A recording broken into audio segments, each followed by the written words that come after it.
For law enforcement officials, tracking down terrorists sometimes means following the money. And that hunt has recently led authorities to some unlikely places and products. Our Deborah Feyerick has more now on the connection between synthetic drugs sold in the U.S. and terrorism. Deb.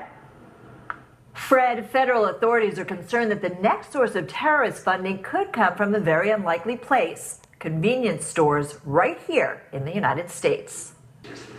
You're not supposed to ingest these, but people do anyway. Synthetic drugs known on the street as fake pot. Small packets sold with names like Scooby Snacks, Crazy Clown, Spice. It's not really synthetic pot, it's synthetic poison. All teams can go. For the last year, federal drug agents have been raiding gas stations and mini-marts across America.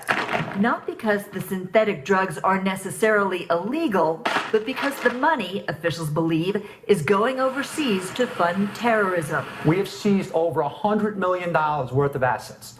We have arrested hundreds of individuals all around the United States. We have seized guns all over the place. Usually sold as herbs not for consumption, the synthetic drugs are made in China, with proceeds suspected by the DEA of going to global criminal organizations.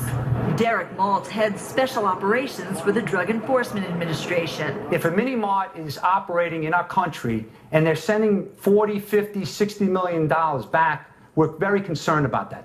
Tens of millions of dollars, the bulk of the money, according to the DEA, going to places like Yemen, Syria, and Lebanon. As state sponsorship has declined, terrorism fueled by criminal activity is on the rise. While the DEA acknowledges there's no actual smoking gun tying synthetic drug money from the U.S. to terrorists, Maltz says the existing evidence paints a clear picture. The terrorists need money to finance their operations.